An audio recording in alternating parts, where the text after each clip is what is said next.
মনটো বহুত বেছি বেয়া লাগি আছে। সপোনতো ভবা নাছিলোঁ এনেকুৱা এটা দুৰ্ঘটনা ঘটি যাব বুলি।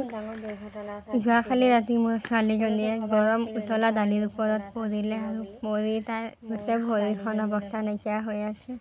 তাৰ কাৰণে বহুত বেছি বেয়া লাগি আছে, বহুত বেছি দুখ লাগি আছে, কাৰণ মোৰ ভুলৰ কাৰণে আজি মোৰ ছোৱালীজনীৰ এনেকুৱা গতি হৈ আছে। কিন্তু তাই চাওঁচোন, ইমানেই টান ছোৱালী, তাইৰ ভৰিখন এনেকুৱা হৈছে, কিন্তু তাই খেলা ধূলা কৰিবলৈ এৰা নাই।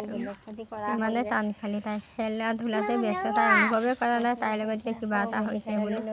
কিন্তু মোৰ নিজৰ ভুলৰ কাৰণে আজি মোৰ ছোৱালীজনীৰ লগত এনেকুৱা এটা ঘটনা ঘটি গ'ল। মই কেতিয়াও নিজকে নিজে ক্ষমা কৰিব নোৱাৰিম। বহুত বহুত বেছিয়ে বেয়া লাগি আছে, কাৰণ মোৰ কাৰণে আজি মোৰ ছোৱালীজনীৰ এনেকুৱা হৈছে। গতিকে মই নিজকে নিজে কেনেকৈ ক্ষমা কৰিব পাৰিম।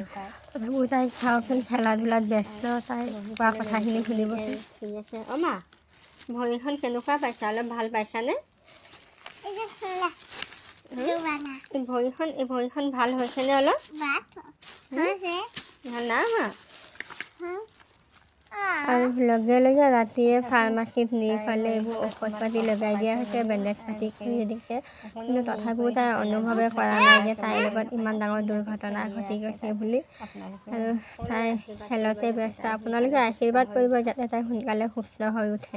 আকৌ যাব লৈছোঁ মেডিকেললৈ বুলি, মেডিকেল নহয় আৰু ফাৰ্মাচীত, যিহেতু কালি ৰাতি ফাৰ্মাচীত দেখুৱাইছিলোঁ তাই। লৈ গৈ আছোঁ, যদি পাৰোঁ দেখিন কৰিম বুলি কৈছে। এতিয়া যদি পাৰোঁ আপোনালোকক দেখুৱাবলৈ দেখুৱাম, আৰু নোৱাৰিলেতো উপায় নাই। আৰু অকলে আহিছোঁ যেতিয়া তাইক দেখুৱাবলৈ ক'তনো দেখুৱাব পৰা সম্ভৱ নহ'ব। তথাপিও যদি পাৰোঁ দেখুৱাম দেখিন কৰাখিনি, আৰু নোৱাৰিলেতো নাই। সেয়া আপোনালোকেও আশীৰ্বাদ কৰিব, তাইক যে সোনকালে ভাল হয়। ফাৰ্মাচীত গৈ ভিডিঅ' কৰিব নোৱাৰিলোঁ, তাৰ কাৰণে ফটো একপিকে দিছোঁ। আমি আহিলোঁ ফাৰ্মাচীৰ পৰা, ড্ৰেছিং চেছিং কৰি মেলি আহিলোঁ। এতিয়া তাই শুলে ধুনীয়াকৈ। যিহেতু ভৰিখন বহুত বিষ উঠি আছে, বিষ উঠাৰ কাৰণে অলপ আমনিও কৰিছে তাই। শুলে, এতিয়া শুৱাই দিলোঁ। আৰু সেয়া ফাৰ্মাচীত ভিডিঅ' কৰিম বুলি ভাবিছিলোঁ, কিন্তু কৰিব নোৱাৰিলোঁ। তাই বহুত আমনি কৰিলে, কিন্তু বেণ্ডেজটো খুলি দিছিলে, আকৌ নতুনকৈ ধুই পখালি বেণ্ডেজ লগাই দিছে। সেই অলপ আমনি কৰিছে, যিহেতু বিষাইছে, বিষৰ কাৰণে আমনি কৰিছে। আহি মেলি তাইক অকণমান শুৱাই দিলোঁ, শুৱক। আকৌ গধূলিকৈ যাব লাগিব জুই কাঢ়িবলৈ বুলি, যিহেতু জুয়ে পোৰা মেলা কৰিলে এনেকৈ জাৰি মেলি দিয়ে, সেই জুই কাঢ়িবলৈ যাব লাগিব, জাৰিব। সেই তালৈ লৈ যামগৈ। আৰু এতিয়া এনেকৈ ড্ৰেছিং কৰি দিছে, ধুনীয়াকৈ ড্ৰেছিং চেছিং কৰি মেলি দিছে। শুই আছে এতিয়া। বহুত চিন্তা হৈ আছে কি হ'ব বুলি। গৰম উতলা শাকৰ ওপৰত পৰি গৈছিলে তাই।